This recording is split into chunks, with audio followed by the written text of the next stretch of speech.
6절, 7절 말씀입니다.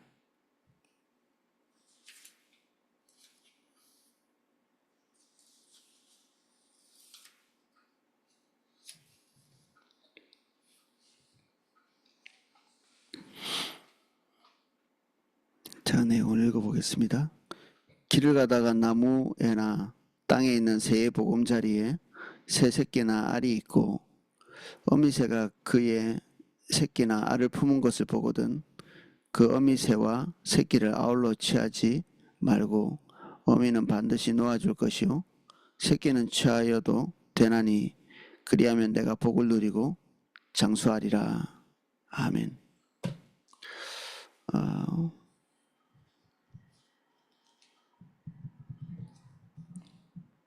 6절입니다. 길을 가다가 나무에나 땅에 있는 새의 보금자리에 새끼나 알이 있고, 이게 집에서 키우는 가축이 아니죠. 그냥 길을 가다가 야생에서 만나는 새, 아마 취식할 수 있는 그 하나님께서 정하신 그런 새일 겁니다. 우리는 앞에서 무엇을 취식할 수 있는지, 무엇을 취식할 수 없는지, 하나님께서는 우리의 일거수일투족, 예배당 안에서뿐 아니라 예배당 밖에서 그 우리의 일상 깊숙한 곳에서 주방에서 일어나는 일까지도 하나님께서는 관심이 있으시거든요. 우리의 신앙은 항상 주방, 또 화장실 문제, 화장실 막히고 뭐 전등 나가고 이런 하나하나까지도 하나님께서 거기에 주목하시고 관심이 있으신, 그래서 그 규정들이 그렇게 세밀한 것입니다. 이 규정들이 귀찮다 이렇게 생각이 되면 엄마가 잔소리하는 것을 귀찮아하는 아이처럼, 그런데 실제로 그런 것이 없으면 생존 자체가 불가능하죠. 하나님께서 누구보다도 우리의 깊이 있는 삶의 기반이 될 만한 것들을 알고 계시고, 그리고 그 기반이 우리를 행복하게 하기 위해서 올바른 방향들을 주시는 거죠. 귀찮아도 그것을 해야 되고, 또 때로는 내 의견과 부딪히는데도 그 말대로 해야 되는, 결국 그 귀찮은 것이 우리를 복되게 하는 거죠. 하나님께서 우리에게 말씀하신 이런 규정들은 중대사안 뭐 이렇게 보기는 어렵겠죠. 근데 이것이 결국 무시되고 나면 하나님께서 우리에게 주시는 복은 메말라 가게 돼 있죠. 작은 것이 무시되면 큰 것은 살아남는가? 그렇지 않습니다. 작은 것이 빈번하게 쌓이는 것이 큰 것이 됩니다. 이것이 좋은 것도 그렇고 나쁜 것도 그렇죠. 나쁜 일을 큰 나쁜 사건이 일어나기 전에는 그 전에 엄청나게 많은 작은 나쁜 일들이 일어납니다. 어떤 사람이 무단횡단하다가 교통사고가 났다면 그동안에 그 한 번만 재수없게 무단횡단을 한 게 아니고 100번, 200번씩 무단횡단을 무수히 하고 있던 차에 그 뒤에 또 수십 번은, 그 중에 수십 번은 차가 가까이 오는 것을 발견하는 그런 일들을 경험하게 되고, 그 중에 죽을 뻔하는 일들 한두 번 있을 거고, 그 다음에 결정적으로 한번 치명적인 사고가 나는, 이게 그 어떤 학자가 밝혀낸 이 통계적인 수치입니다. 좋은 일도 마찬가지죠. 이게 한 번에 어느 날 덜컹 이렇게 찾아온다기보다는 반복적으로 그런 삶이 복된 삶이 쌓여 있고, 그 다음에 좋은 일이 일어나고, 그 다음에 큰 결실들이 우리에 오게 돼 있죠. 그래서 하나님께서 인도하시는 그 인도는 끊임없는 순종의 누적으로 말미암아 발생하는 것입니다. 한번 일발성 순종을 가지고 우리가 축복을 영원히 누릴 수 있는 것이 아니라, 우리의 삶이 끝까지 평탄하게 되려면 우리의 삶에 하나님께서 말씀하시는 일거수일투족에 대한 순종이 계속 켜켜이 누적된 상태에서 복이 우리에게 임하게 되는, 그래서 이거는 관계적인 데서부터 출발하지 않으면 이것이 잘 지켜지지 않죠. 하나님이 소중해야 하나님의 말씀도 소중하고, 어머니가 소중해야 어머니의 말씀이 소중하고, 남편이 소중해야 남편 말이 소중하게 들려서 그것이 우리의 삶에 반영이 되는 거죠. 하나님의 말씀을 정말 치지리도 안 듣는 이스라엘 백성들에게 하나님께서 레갑 자손을 찾아가 보라고 얘기합니다. 예레미야에게. 그리고 갔더니 하나님의 말씀을 이스라엘 백성들이 정말 중대사안, 작은 일부터 중대사안까지 중대한 문제를 지키지 않는데 작은 것을 지킬 리가 없죠. 근데 이 레갑은 자기 후손들에게 절대로 이렇게 벽돌집이나 아니면 정착된 집에서 살지 말고 이 천막에서 살고, 그리고 포도주를 먹지 마라. 특별히 포도주를 먹지 말라고 한 이 말에 대해서 대대손손이 그것을 지켜서 예레미야가 포도주를 그들에게 먹으라고 권했더니 단호히 거절하는, 자기 조상이 말한 그 어떻게 보면 작을 수도 있는 이런 규정을 지키기 위해서 그 할아버지에서부터 내려온 그 규정들을 아버지, 손자까지 계속해서 지켜서 내려오고 있는 이것들을 사실 하나님께서 부러워하신 거죠. 레갑의 자손들은 레갑이 포도주 마시지 말라고 한 이 작은 규정을 대대손손 지키고 있는데, 내 백성은 내가 말한 것 그 어느 것 하나도 소중히 여기지 않는, 그래서 아무것도 지켜지지 않는, 그래서 결국 그 땅에서 있을 수 없는, 지금 신명기의 말씀은 그 땅을 취하기도 전에 하신 말씀이죠. 근데 이미 이 신명기의 후반기에 보면 나오지만 이스라엘 백성들의 승리보다는 패배를 예언하고 있습니다. 그래서 이 땅에서 들어가기도 전에 이 땅에서 쫓겨날 것에 대한 경고를 하고 계시거든요. 이게 오늘 보면 작은 규정의 규정이라고 볼 수 있지만, 이 규정을 소중히 여기지 않으면 이것 단편적인 이 한 문제가 아니라 이 다음 모든 연쇄적인 사건들이 일어나면서, 하나님의 말씀은 항상 연쇄적이거든요. 어떤 하나를 말씀하셔도 그 하나에서 끝나는 게 아니라 그 하나와 함께 연속되어진 수많은 것들이 거기에 체념되기도 하고 덧붙여지기도 하고 그렇습니다. 하나님의 말씀에 순종하는 것은 우리가 그 다음 단계를 예측할 수 없기 때문에 알지 못하는 가운데 순종하고 나가는 것입니다. 알지 못하는 가운데. 우리는 이런 그 6절의 규정, 땅에 있는 새의 보금자리를 볼 때 그 새 새끼나 알이 있고 어미나 새가 있는 것을 볼 때 그 어미는 날려보내고 그 새끼만 취하고 알을 취하는 이런 규정들이 이 단편적인 사건일 거라고 보지만, 지금은 우리는 지식이 있어서 이런 그 싹쓸이 포획, 이런 일을 행할 때 결국 그 멸종으로 가면서 결국 누구에게 치명타를 주느냐? 인간에게 치명타를 주는 거죠.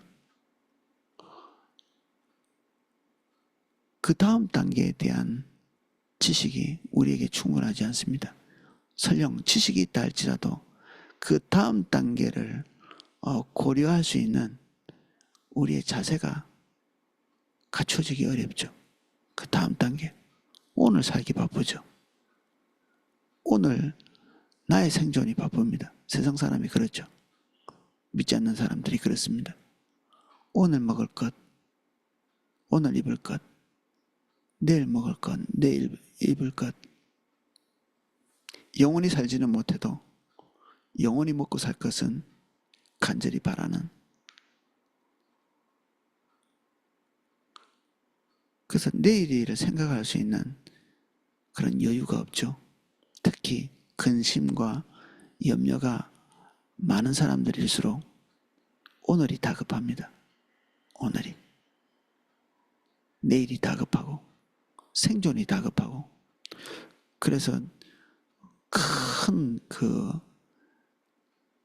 자연의 세계, 하나님께서 지으신 우리를 둘러싸고 있는 모든 세계에 대한 이 큰 안목을 가지는 게 어렵습니다.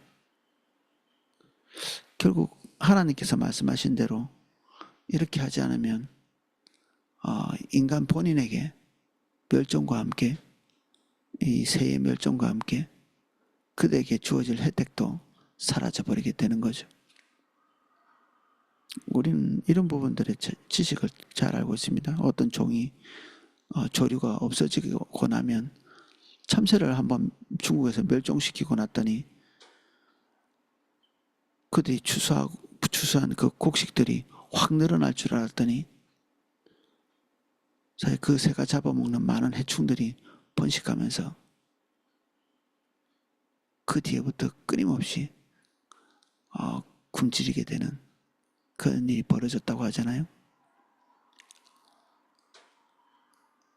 하나님의 기초적인 원리가 우리에게 무시되고 나면 그 다음 단계가 복되지 않죠. 그래서 때로는 하나님께서 말씀하시는 것들이 우리가 충분히 이해되지 않을 때가 있습니다. 그 다음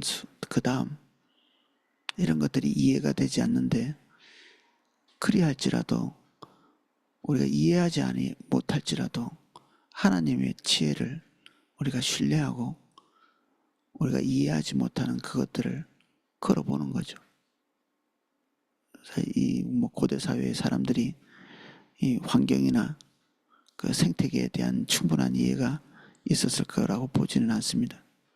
사실 가만히 생각해 보면 그렇게 어려운 문제도 아닌데, 주변에 있는 국가들에서는 찾아볼 수 없는 이런 문제,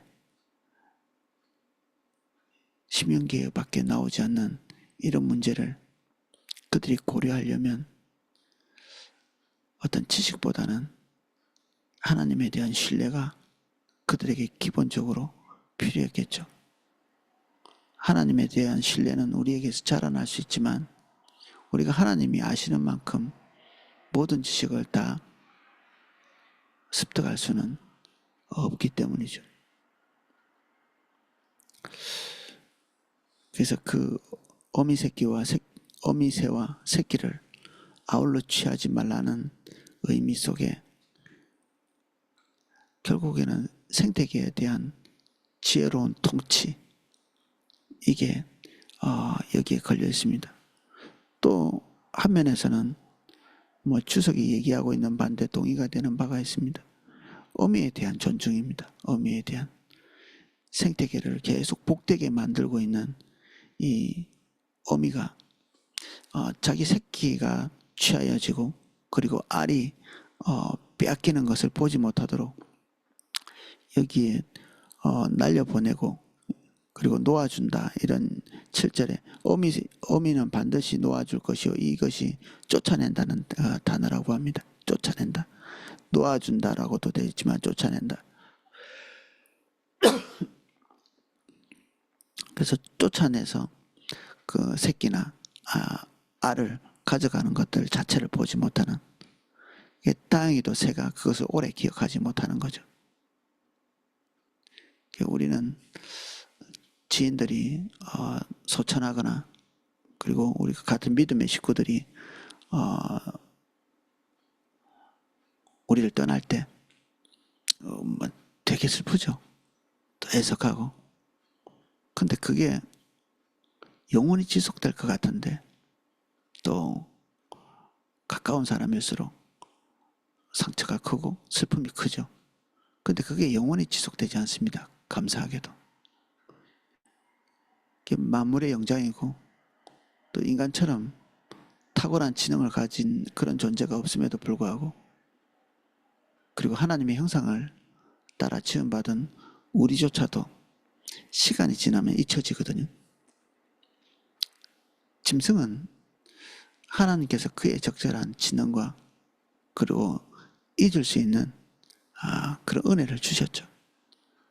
우리가 지나치게 불쌍하게 생각해가지고 인간처럼 거기에 이입을 해서 지나친 긍휼 그리고 지나친 자비. 그래서 뭐 스님들은 지나가는 그 개미도 밟지 못해요. 너무 불쌍해가지고. 그것도 일부러 밟는 게 아니라 길 가다가 혹시 밟게 될까봐. 제가 어렸을 때 배운 게 그거거든요. 제가 불교 토양에서 자라가지고 지팡이를 꼭 이렇게 산에서 짚고 가면서 이렇게 땅을 꾹꾹 눌러주라고, 그 사람이 지나가기 전에 그 구멍에 숨으라고. 이 바보 같은 소리인데 그게 들어갈 리도 없을 뿐 아니라 지나쳐가는 거죠. 이게 지나쳐가는. 기본적으로는 만물은 하나님께서 인간과는 동일한 존귀함을 주시지는 않았습니다. 그러나 그것이 우리 마음대로 훼손될 것은 아니죠. 격차는 있지만 존귀하지 않은 것은 아니기 때문에 하나님의 마음으로 세상을 통치하는 기본적인 자세가 있다면 짐승에 대해서도 우리가 하나님을 경외하는 마음으로 돌볼 필요가 있죠. 하나님이 그들의 먹을 것을 공급하시는 하나님이시죠. 사랑으로 행하시는 것입니다.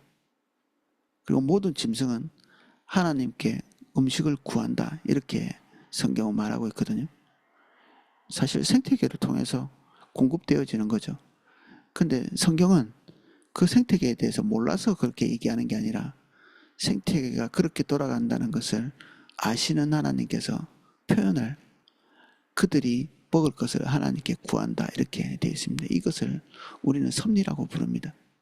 하나님께서 직접적으로 독자적으로 이렇게 뭔가를 공급하시는 게 아니라 하나님이 지으신 피조세계와 함께 먹이시고 하나님이 지으신 피조세계와 함께 일하시는 것. 하나님은 우리와도 함께 일하시죠. 그리고 하나님께서 우리의 공급을 도모하실 때 그냥 모든 진공 상태에서 주시는 게 아니라 모든 환경 가운데서 마치 보이지 않게. 그렇지만 그것이 하나님의 축복이 아닌 것은 아니거든요. 그래서 얼마든지 이 물질적으로 설명하려면 설명할 수 있는 그런 요소들 뒤에 하나님께서 공급의 출처가 되신다고 성경은 이야기하고 있습니다. 이러한 것을 섭리라고 하는데, 우리는 이 섭리의 그 바운더리를 깊이 이해할수록 주님과 동행하는 것이 쉬워집니다. 그리고 주님 뜻하는 대로 순종하기가 쉬워지죠. 합력하여서 선을 이루시는 하나님에 대한 통찰이 생기기 때문에 그렇습니다. 하나님께서 이 작은 규정, 새끼와 함께 취하지 못하도록, 어미를 같이 취하지 못하도록 한 이 규정들이 지켜지는 한 이스라엘 땅 안에서 계속해서 그들에게 단백질 공급을 가족들에게 할 수 있는 이런 행운들이 찾아오겠죠. 계속 어미는 알을 낳을 것이고 그 중에 일부가 인간들에게 취식되는 것이고 나머지는 계속해서 번식하고 더 풍요로운 환경을 제공하겠죠. 이런 그 멸종에 대한 염려, 환경에 대한 통치, 그리고 하나님의 성품을 따라서 세상을 통치하는 기본 전제에 깔려있는 생명에 대한 경외. 불가피하게 인간은 단백질이 필요하고 불가피하게 때로는 도살도 하고 이렇게 하지만 그 생명이 우리가 마음대로 할 수 있는 생명은 아니기 때문에 범사에 하나님의 성품을 가지고 짐승을 대하는 태도가 필요합니다. 또 동시에 짐승을 인간의 자리에까지 놓는 그런 무지한 일은 또 행하지 말아야 되죠. 하나님께서 전혀 기뻐하시지 않는 그런 행위이기도 합니다. 하나님께서는 또 그 새가 새끼를 잃었을 때, 그리고 자기의 품던 알을 잃었을 때 어떤 일이 일어나는 것에 대해서도 생각하고 계시죠. 새끼를 잃은 동물들의 마음에 대한 이해가 하나님께 있습니다. 그래서 이거 뭐 정확하게 동물에 대해서 지칭한 건 아니지만 그 미련한 자를 만나서 그와 함께 동행하는 것보다는 새끼 빼앗긴 앙콤을 만나는 것이 낫다, 이런 성경 구절이 있거든요. 미련한 자를 만나는 것에 대한 그 극히 위험한 상태를 하나님께서 비유로 이 자기 새끼를 빼앗긴 앙콤을 만나는 게 더 낫다고 이렇게 비유를 하고 계시거든요. 그러면 이제 미련한 자를 만나는 것이 그만큼 위험한 일이다, 뭐 이런 것들을 우리가 기본적인 전제로 알고, 이 새끼를 빼앗긴 곰의 심정이 그 눈에 보이는 것이 없을 만큼 포악해지는 것을 하나님께서 알고 계신 거죠. 그래서 동물들이 자기 새끼에 대한 애착이 사람 못지않고, 또 그 앞에 그 중간에 그 항상 이렇게 새끼와 이 숲속에서 곰을 만날 때 도망을 갈 때 새끼와 어미 사이에 서지 못하도록 그런 주의사항도 있거든요. 우리나라는 곰이 많이 없지만 곰이 흔한 나라에서는 이런 규정들이 있습니다. 새끼와 어미 사이에 이렇게 혹시 도망가다가 그런 끼게 되면 어미가 새끼에 대한 위협으로 여기고 더 포악해지는 거죠. 그래서 이 모성은 사람에게도 굉장히 이렇게 강력한 힘을 가지고 있지만 짐승은 뭐 더할 나위 없이 그것을 가지고 있죠. 본능에만 충실하기 때문에 또 다른 더 큰 가치에 대한 생각을 할 수 없는 그런 상태이기 때문에 사람보다 더 강력한 모성을 가지고 있을 수도 있는 거죠. 그래서 우리는 생각해 보지 못하는 그 동물에 대한 고통까지도 하나님께서는 생각하고 계십니다. 그래서 우리 인간만 사회생활을 하는 것 같지만 다 어느 정도의 사회생활 같은 것들, 그 동료애 같은 것도 있는 거죠. 그래서 자기 동료가 죽으면 슬퍼할 줄도 알고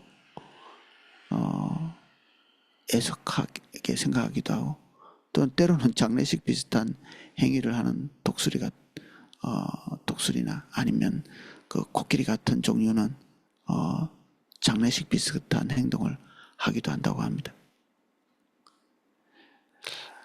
뭐 여기까지 뭐 얘기한 것은 동물의 세계가 우리 인간에게 통치권이 맡겨져 있지만 그 통치를 할 때 하나님의 긍휼과 자비를 기본적으로 잃어버리면 오늘날 같이 생태계 전체를 망쳐놓는 그런 결과를 가져오게 되죠.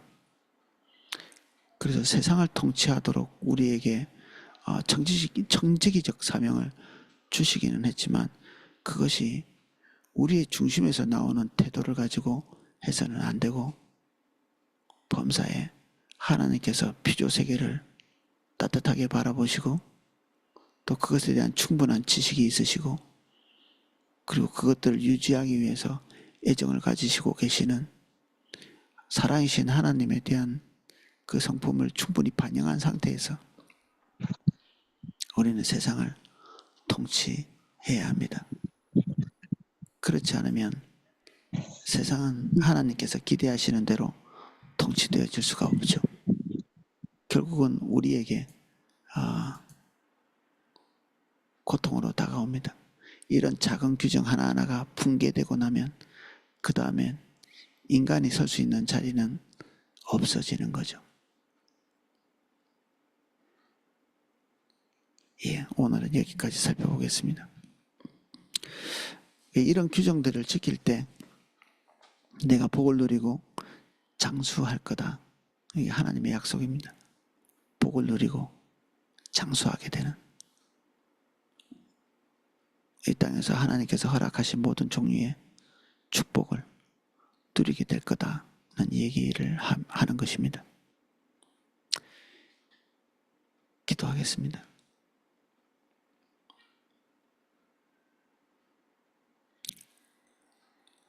우리는 예배당에서 또는 사람과의 관계에서 하나님의 말씀에 따라 충실히 살려고 애쓰고 있습니다. 동시에 우리는 인간 사회를 벗어난 더 큰 영역, 동물의 세계 또는 식물의 세계까지도, 그리고 그 위에 광물의 세계, 우리 눈에 띄고 우리 영역 내에서 통치할 수 있는 모든 곳에서 하나님의 성품을 상실하지 않도록 은혜를 주십시오. 특별히 동물에 대한 그 생명에 대한 경외를 잃지 않도록 도와주시고, 그것이 우리에게 통치가 맡겨졌을지라도 그것의 주인이 하나님이시고 그것들에 대한 애정과 긍휼, 사랑을 품고 계시다는 사실을 망각하지 않도록 우리가 포악한 인간이 되지 않게 해주십시오. 짐승을 학대하는 자가 미련하게 될 거다 말씀하고 계십니다. 동시에 동물을 인간의 반열에까지 올리는 이러한 미련함에도 빠지지 않도록 하나님 우리에게 지각을 주십시오. 우리에게는 균형을 잡을 수 있는 감각이 없습니다. 하나님 진리로 우리를 가르쳐 주셔서 범사에 하나님의 지각으로 행동할 수 있도록 은혜를 주십시오.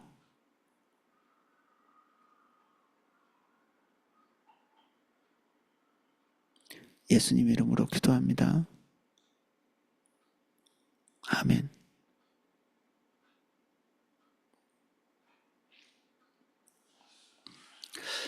예, 각자 기도하실 수 있도록 음악을 방송해 드리겠습니다.